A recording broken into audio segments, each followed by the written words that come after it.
Namaskar dosto. Welcome back to the channel. Today, we're diving into chapter 18, part 2, where we'll talk about the final push toward Dras, a battle that tested the courage, strategy, and sheer determination of the Indian Army. Despite the freezing cold, tough terrain, and heavily armed enemy positions, our brave soldiers of 77 Para Brigade broke through the last line of defense, ensuring the recapture of Dras, a crucial turning point in the war. कैसे एक audacious plan, daring assaults, और tanks की power ने battlefield का पूरा scenario change कर दिया. We'll break it all down for you in this video. So stay tuned, dosto. Make sure to like, share, and subscribe, and watch the video till the end. क्योंकि जो log history भूल जाते हैं, वो उसको दोबारा जीने के लिए मजबूर हो जाते हैं. Let's begin. Let's start with first part of this video. The victory at Zoji had opened the gateway, but the mission was far from over. The road to Dras was still treacherous, with enemy forces dug into formidable defensive positions. The men of 77 Para Brigade now faced their toughest challenge yet, pushing forward through unforgiving terrain, clearing out the last strongholds, and securing Dras before winter could lock down the battlefield. So, 2nd November, before Sunrise, Dosto, 1 Patiala charged ahead. Moving through the narrow defile beyond Kumri, they knew the enemy was watching, waiting to strike. But our Javans were faster.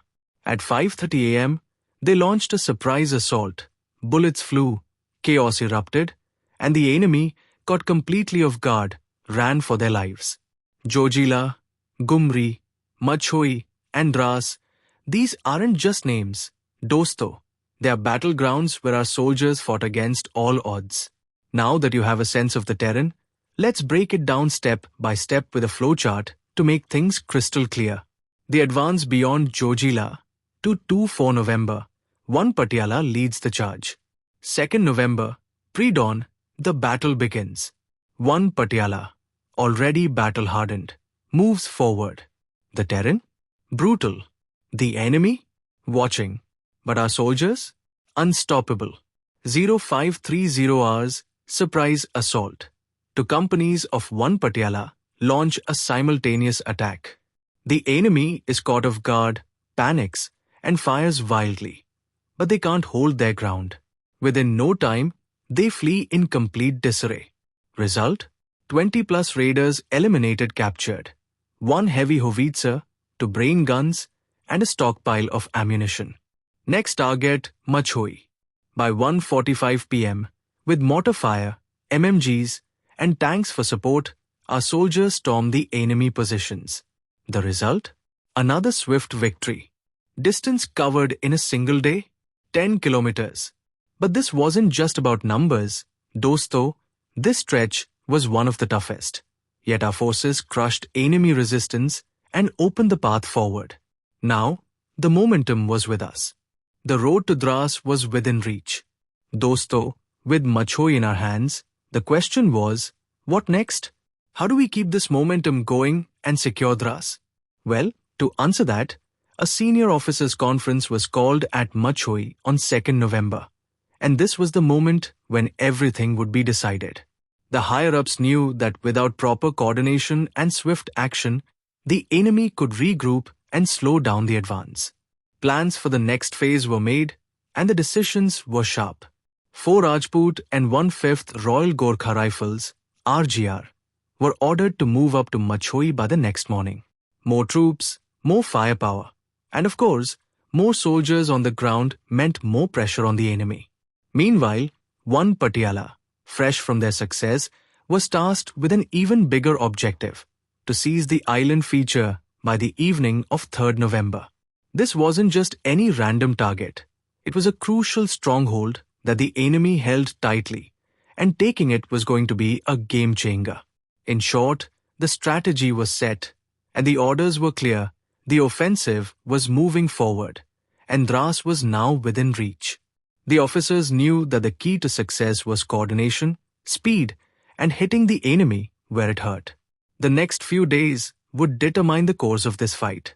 So, Dosto, after the conference and the strategic orders were laid out, The battle for Dras was about to take a significant turn. On 3rd November, one Patiala, as planned, captured the island feature by 1920 hours, a massive achievement.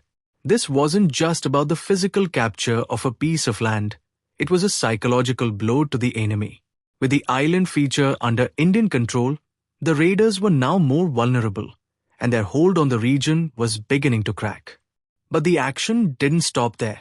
Fort Rajput was pushing ahead, advancing towards Matayan with the goal of securing the area by 4th November. This wasn't a walk in the park either. The enemy was entrenched, and the terrain was rough, but Fort Rajput had shown time and again that they were up for the challenge. By the evening of 4th November, they secured positions at Matayan, further tightening the noose around the enemy's hold on the region. Meanwhile, 1/5th Royal Gorkha Rifles and 2 companies of 1 Patiala concentrated at Matayan later that day, bringing in more manpower and firepower, preparing for the next phase of the offensive. This was an impressive coordination of forces, each unit playing its part to perfection, and the momentum was building up steadily. The road to Dras was now clearly visible. Now, after all those successful advances, the momentum of our forces was halted at Pindras. It wasn't that the Indian army was slowing down, it's just that the enemy had dug in deep. The region around Pindras was fortified like a fortress, with positions that were tough to crack. And I'm talking about some serious defenses here. To start with, Batkundi Hill, a towering feature, had bunkers lining its ridgeline. These weren't your typical bunkers. They were well equipped, making it an absolute nightmare to break through. Among these bunkers were the Kumar and Anant sectors, strongholds that were strategically placed to control the battlefield. Point 12967 Ridge, another tough position, commanded the valley and track leading towards Dras, so holding that was crucial for the enemy. But that's not all. The enemy wasn't just sitting in the open. They had deep caves, naturally fortified spaces that were nearly impossible to target with artillery or tank fire. They had turned this area into a nearly impregnable fortress, and it was becoming clear that getting through here wouldn't be a walk in the park. This was a stalemate, but the Indian forces were far from defeated. The challenge now was to break through these positions and continue the march to Dras. Now, the real battle began as our forces tried to break the deadlock at Pindras. From 4 to 13th November, the enemy's defenses proved to be a tough nut to crack. But that didn't stop our soldiers from pushing forward. The initial attacks were intense, and let me tell you, they weren't without their challenges. On 4th November, Fort Rajput reached the lower slopes of Batkundi Hill, ready to fight for control. But as they began their ascent, they were hit with heavy enemy fire. It was almost like the enemy had prepared a welcome party. The hill was steep, and the fire was relentless, so scaling the heights was out of the question for the moment. At the same time, 1/5th Royal Gorkha Rifles, RGR, launched an attack on point 12967, hoping to weaken the enemy's hold on that critical ridge. But things didn't go as planned. One of their companies got too close to the enemy position and, afraid of being exposed, failed to respond to orders. This lack of coordination forced the Gorkhas to withdraw and regroup. Fast forward to the 7th and 8th November, one Patiala tried again with a second attempt on Batkundi Hill. The western side of the hill was their target, but patrols soon found that it was unscalable from the south. The narrow gullies that were left for them to use were under constant heavy machine gun fire, a deadly combination of tough terrain and fierce resistance. Once again, the attack failed, and the enemy remained in control of the critical high ground. So, dosto, this is where the battle stood at this point. Tough terrain, tough opposition, and tough decisions. But our forces weren't giving up, and the struggle was far from over. Stick around to see how the tides would eventually turn in this battle. Alright, dosto, now that we've seen how the initial attacks on Batkundi Hill and point 12967 didn't quite hit the mark, it was time for a change in tactics. Our forces needed extra firepower. And what better way to do that than bring in the tanks? By 13th November, the tanks rolled in, ready to help punch through the enemy's defenses. This was the turning point. With tanks now in play, Brigadier Atul and his team had a fresh plan that would hopefully break the deadlock. Let's break it down. On 13th November, a company from 1/5 RGR crossed into Pindras village, making preparations for the next assault. Meanwhile, Brigadier Atul had finalized a 2-battalion coordinated attack to tackle the situation head-on. 4 Rajput was tasked with containing the enemy on Batkundi Hill, keeping them pinned down and preventing them from reinforcing other positions. 1/5 RGR would be sent to assault Point 1 to 967 Ridge, which was still a critical part of the enemy's defense. And lastly, 1 Patiala would push through the valley and focus on capturing Dras, which was the ultimate goal. Now, dosto, I urge you to look at the map here. This will give you a visual understanding of the terrain our soldiers were fighting in. You'll see the strategic locations, the critical hills, and just how tough it was for our forces to push forward. It wasn't easy, but with these renewed plans and the help of the tanks, the path to victory was starting to open up. This was going to be a combined arms approach with tanks, infantry, and artillery working in sync to deliver the knockout punch.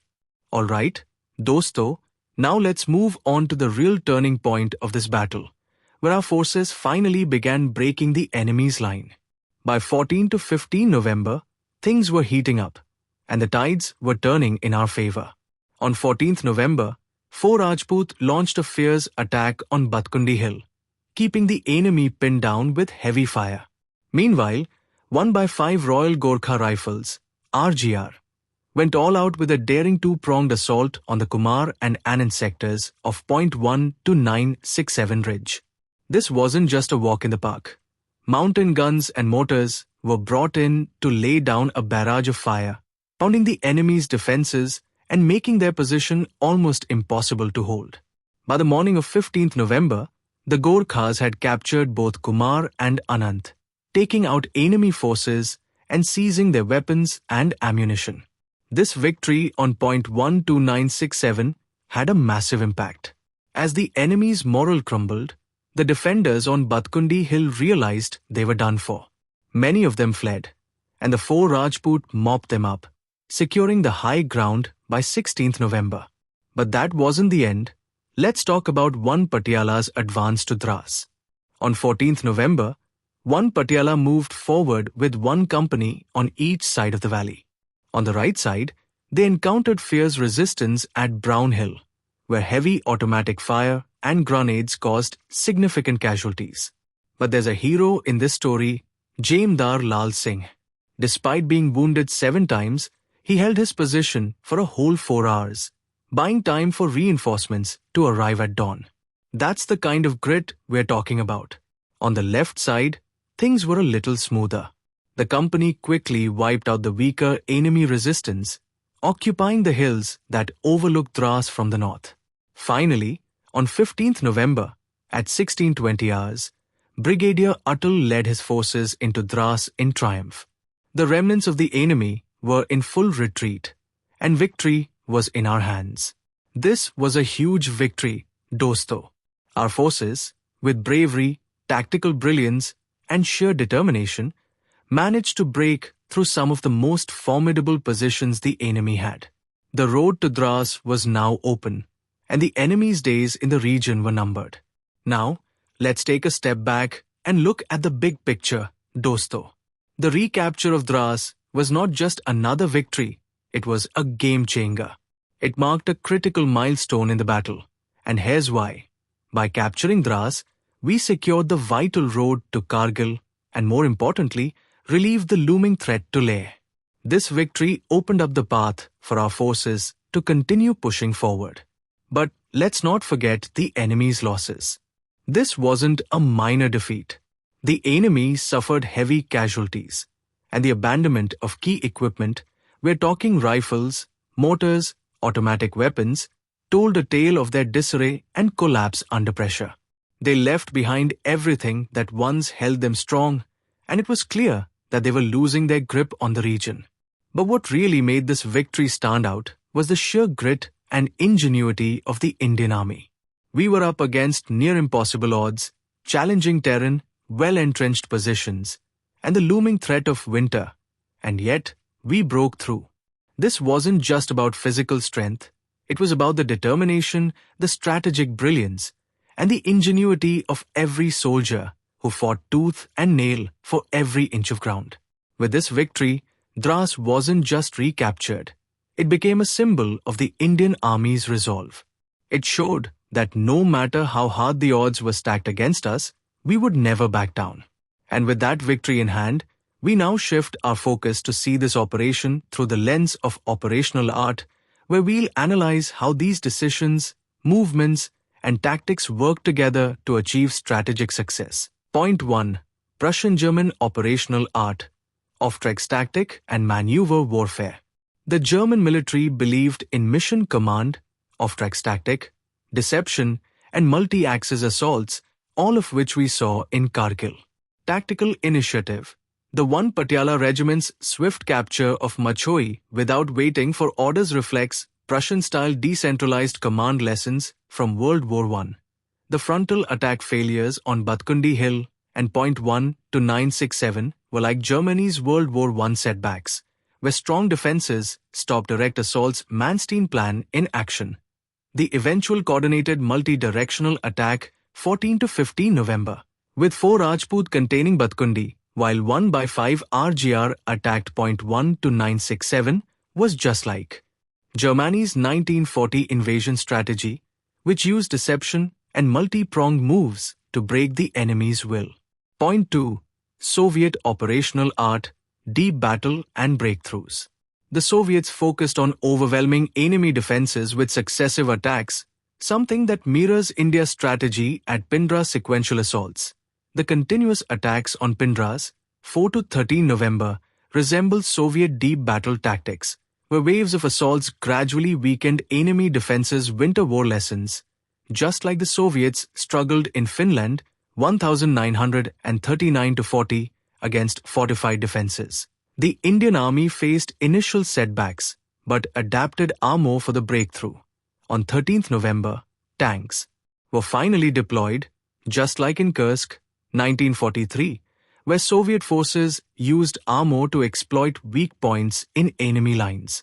Point 3. British operational art, logistics and attritional warfare. The British military relied on logistics-heavy, methodical warfare, similar to the Indian Army's approach in Kargil terrain-based operations. Unlike German-style blitzkrieg, India's advance to Dras required slow, calculated moves, like British campaigns in North Africa 1940 to 42, adapting to setbacks. After facing early difficulties at Batkundi, India shifted tactics, just like the British at El Alamein, 1942, where careful coordination of armor, artillery, and infantry led to victory. Alright dosto, now that we've seen how Dras was secured, it's time to look ahead. Sure, securing Dras was a massive win, but we all know the battle isn't over until the entire objective is achieved. That's why the capture of Kargil was the real game changer. Why, you ask? Well, Kargil wasn't just another town on the map, it was at a strategic junction. It connected key routes to Leh, the Suru Valley, and of course, the Zoji. This made it crucial to the defense of Ladakh to preventing any further enemy advances into our territory. But here's the thing, winter was coming.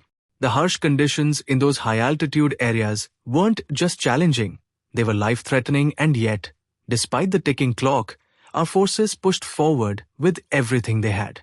The stakes were high, and the weather wasn't going to cut us any slack, but it was the ingenuity of the Indian Army that turned this challenge into an opportunity. We were facing terrain that was almost impossible, but the logistical genius of our forces turned every setback into a tactical advantage. Now, take a look at the map dosto, get familiar with it. We'll break down exactly how the Indian forces surged forward toward Kargil, overcoming every obstacle in their path. Logistical, strategic, and environmental. Trust me, you don't want to miss how this next phase unfolded. Keep the map handy as we move on, because understanding the geography will help us see the brilliance of the strategy at play.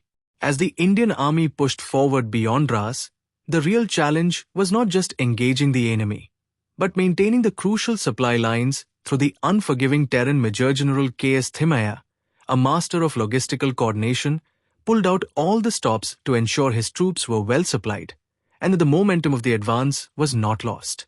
To tackle this, Thimayya arranged for Dakotas, those reliable workhorses of the skies, to deliver supplies directly to Dras and Kargil.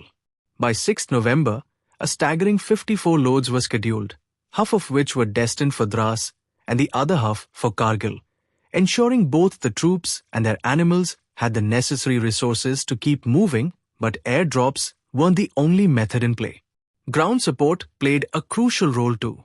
Engineers, alongside local coolies, worked tirelessly to improve the supply routes, making the previously treacherous paths a bit more navigable. Pindras, for instance, was converted into a jeephead, significantly reducing the reliance on mules to transport supplies between Pindras and Dras. By mid-November, the troops were not only managing to sustain themselves, but were also strategically repositioned. 4 Rajput relieved 1 Patiala at Dras, freeing up 1 Patiala to join forces with the 1x5 Royal Gorkha Rifles for the final push toward Kargil. These meticulous preparations ensured that the Indian Army could maintain the pace of their operations despite the ticking clock of winter. The advance to Kargil began with high hopes and a clear mission in mind, but the early days showed just how unpredictable this harsh terrain could be. On 18th November, the Indian forces initiated their first real push toward Kargil.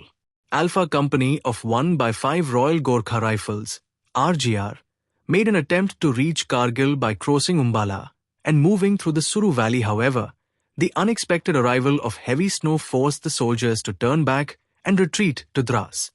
By 20th November, the treacherous weather had once again thrown a wrench into their plans, showcasing the immense challenges they were up against. Meanwhile, 1 Patiala's progress was smoother as they advanced along the Dras River Valley. They reached Dandalu without facing any significant opposition. This was a rare win, allowing them to make headway with minimal resistance. By 19th November, 1 Patiala had continued their advance, taking control of Shamsha, Khibar, and Kharbu, covering a remarkable 19 kilometers with no enemy resistance. The initial push had been a mixed bag. Some setbacks with the weather, but also considerable gains with few obstacles.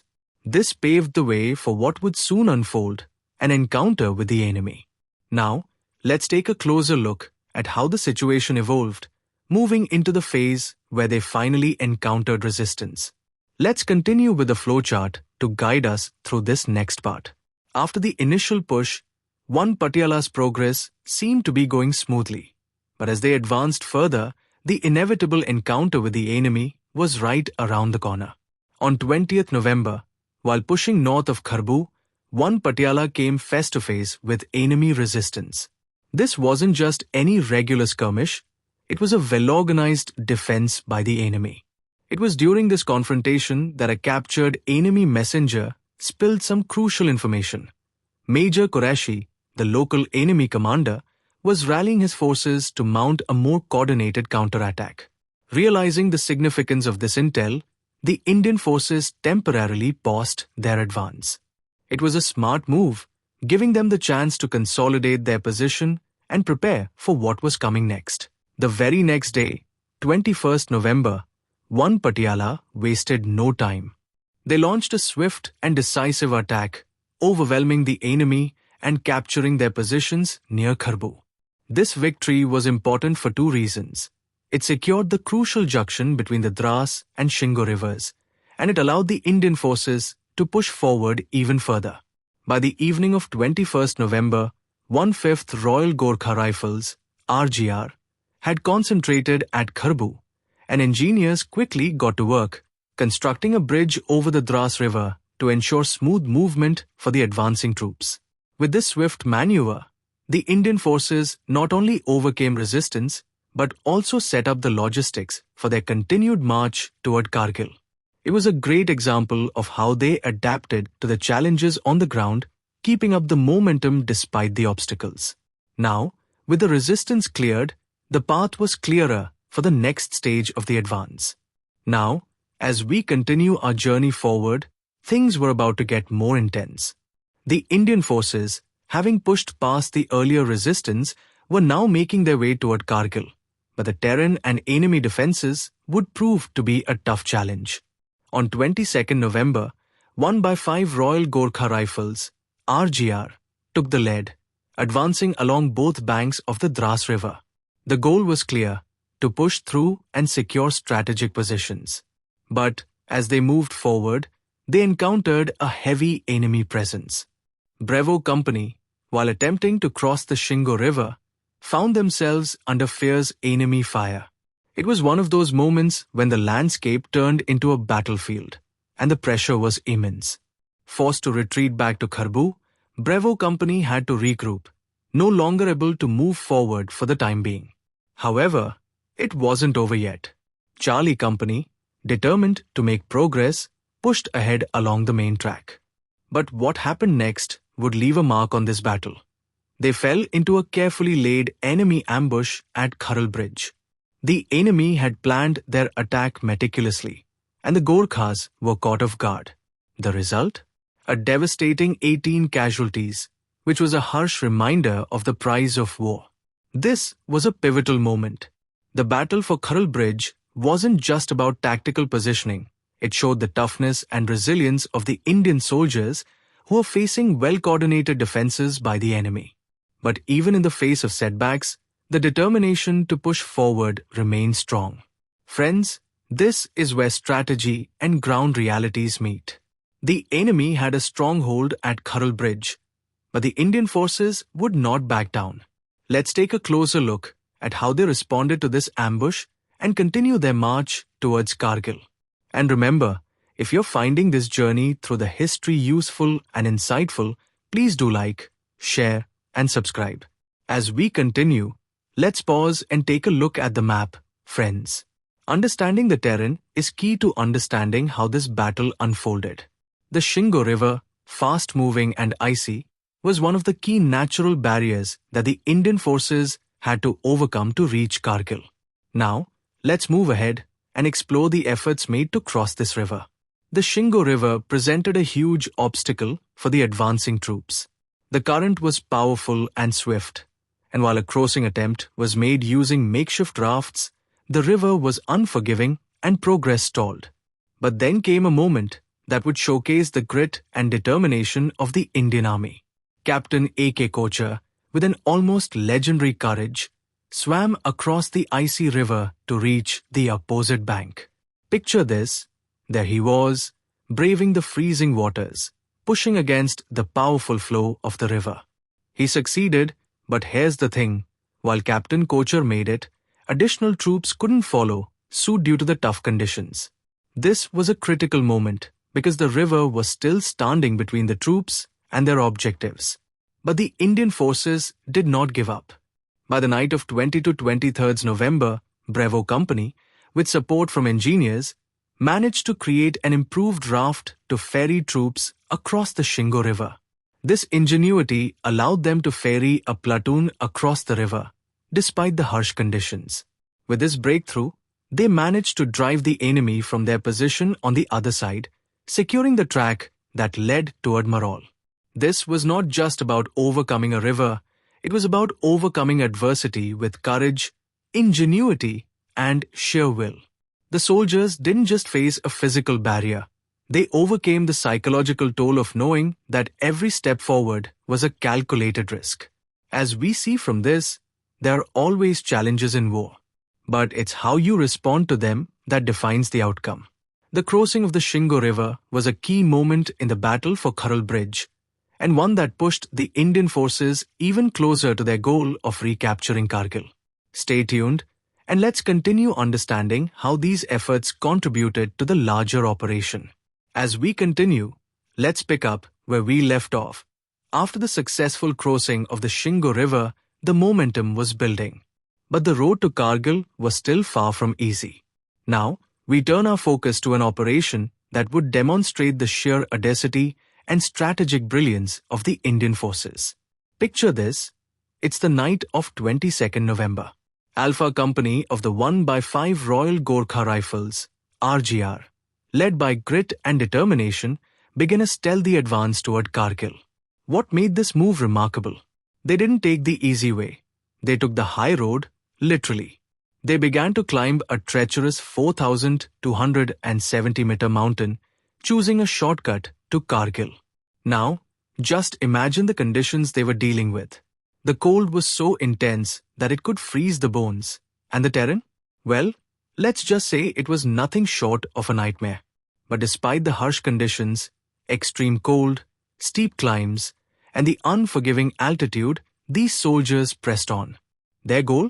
To take the enemy by surprise and to gain a critical advantage by reaching Kargil before the enemy knew what hit them. By 0400 hours on 23rd November, they had achieved the impossible. Without any opposition, they reached Kargil. The stealth and surprise were key to their success. The enemy had no idea that these Gorkhas were even near, let alone that they were already on the move towards their objective. This was more than just a march. It was a masterclass in surprise tactics, stealth, and sheer endurance. They had pulled off a feat that would have seemed improbable to anyone else. But not to the Gorkhas. For them, it was just another day of proving their unwavering resolve. The final dash to Kargil was now on, and it was these kinds of audacious moves that would define the operation. The Gorkhas' stealthy advance into Kargil marked a pivotal moment, one that not only brought them closer to their objective, but also changed the course of the battle. This stealthy advance into Kargil was a testament to the Indian Army's ability to think outside the box, maneuver quickly, and take the fight directly to the enemy even under the harshest of conditions. Now, let's build on the momentum of the 1/5 Royal Gorkha Rifles' remarkable stealthy advance into Kargil. The stage was set, but the operation was far from over. The arrival of Brigadier K.L. Atal would be the next decisive moment in this high-stakes battle. As we move into the 24th of November, Brigadier Atal, commanding Delta Company, followed closely behind the Gorkhas' advance. This wasn't just any follow-up. It was a calculated move to secure the town and strengthen the Indian position further.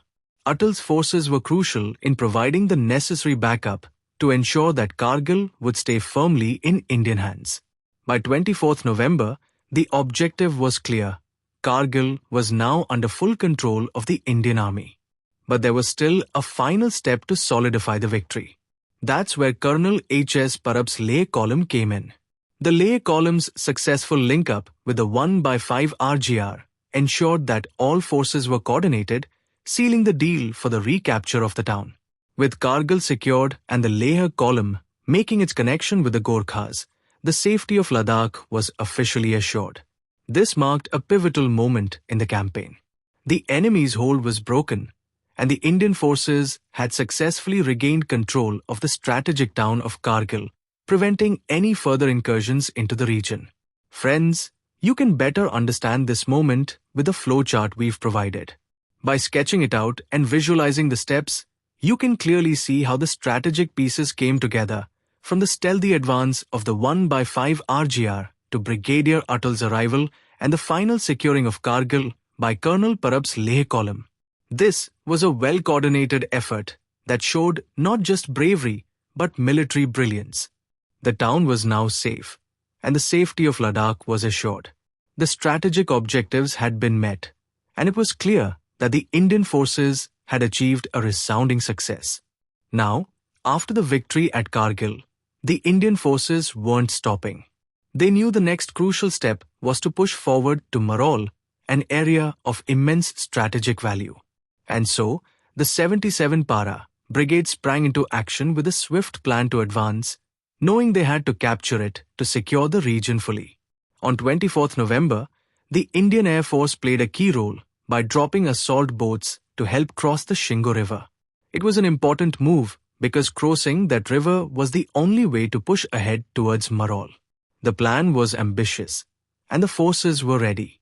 By 26th November, one company of the 1 by 5 Royal Gorkha Rifles, RGR, successfully crossed the Shingo River and started making their way toward Marol.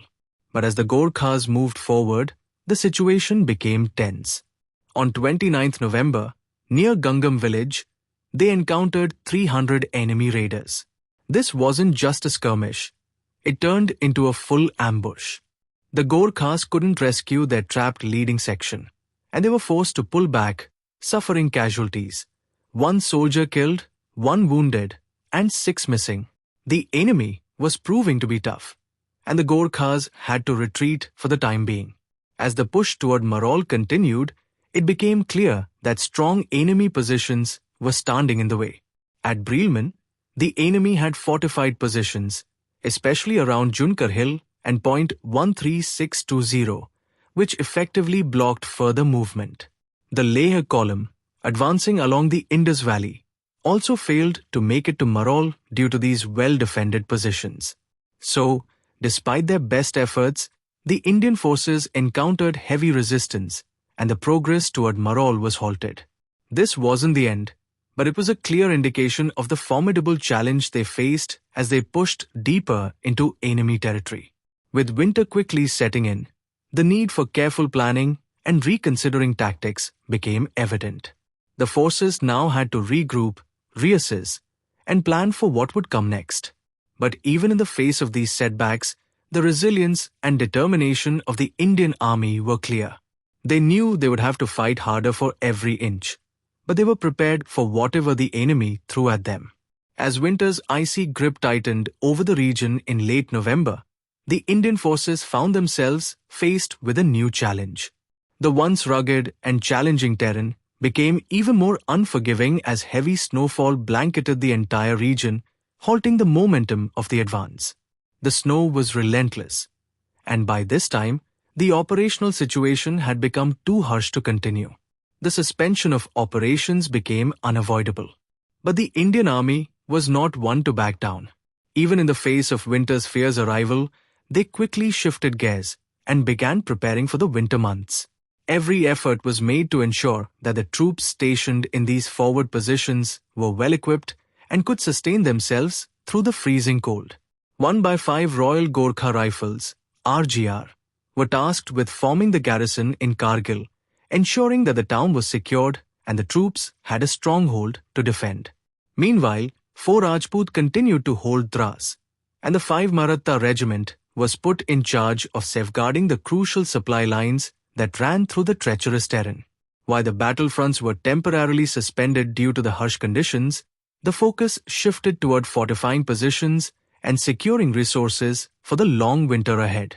By 21st December 1948, significant progress had been made in ensuring the troops had everything they needed to endure the cold.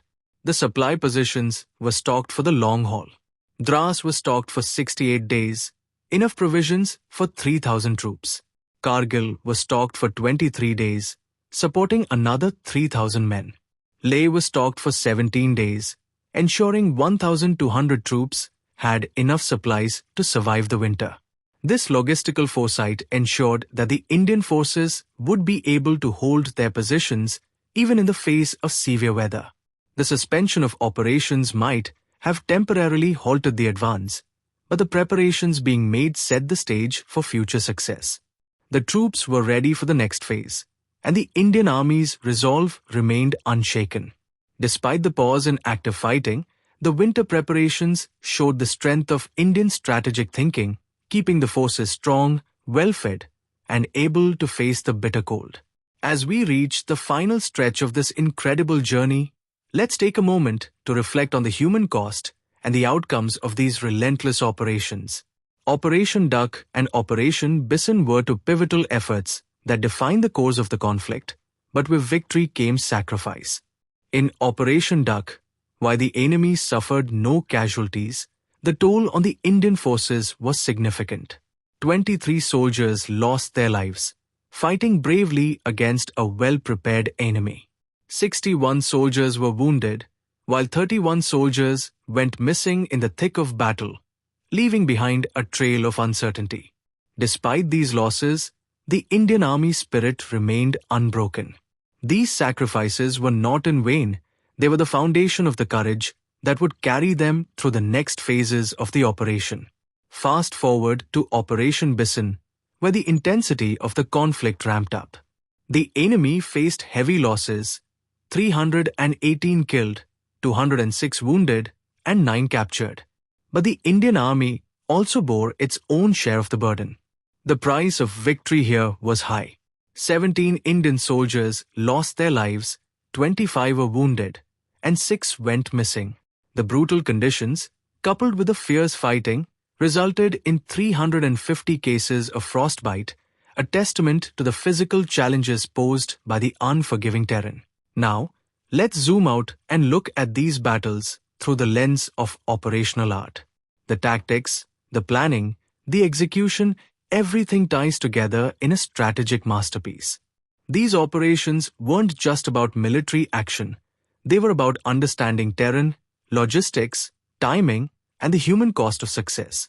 We'll now analyze how all these elements played a role in shaping the outcome of the operations, and how the Indian Army adapted and overcame every challenge thrown its way. Point 1. American Operational Art, Firepower and Logistics.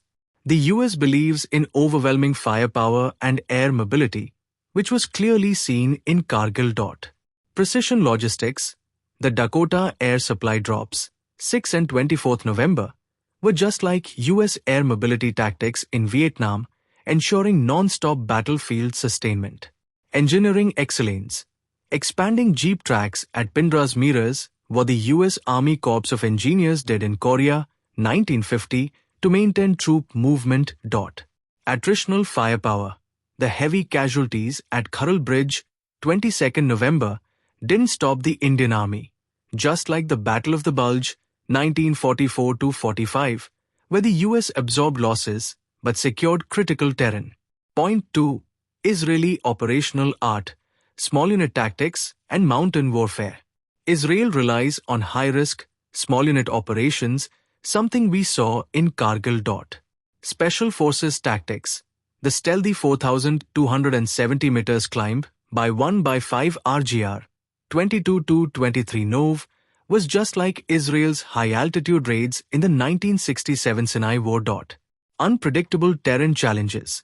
The failure to reach Marol, 29th November, due to enemy resistance was similar to Israel's 2006 Lebanon campaign, where tough terrain and entrenched enemies halted deeper penetration. Point 3. Chinese Operational Art, Positional Defense and Asymmetric Warfare. China's strategy focuses on dragging battles and exhausting the enemy, just like the resistance faced in Marol and Brielman. Defensive ambushes. The enemy ambush at Kharil Bridge, 22nd November, was similar to Chinese defenses in the Korean War, 1950, using natural barriers to slow enemy advances. Strategic patience. The enemy's positional hold at Brielman and Gangam village, 29th November, followed the Chinese strategy of prolonging fights to break enemy momentum. Final thoughts. Dosto, this wasn't just a battle. It was a masterclass in military strategy. The Kargil campaign showcased American logistics, Israeli mountain tactics, and Chinese defensive resilience. But the key difference? The Indian Army fought through every obstacle with unmatched courage and determination. Dosto, with this video, we have successfully completed Chapter 18. Our team has worked tirelessly to ensure that you understand military history in the easiest and most engaging way through graphs, charts, and maps. So, if you found this effort valuable, we request you to like, share, and subscribe to our channel. Your support keeps us motivated to bring you more such detailed and well-researched content. And dosto, don't just watch this video once. We highly recommend revisiting it at least once a month to strengthen your understanding of military strategies and historical insights. Once again, thank you for your support. Jai Hind.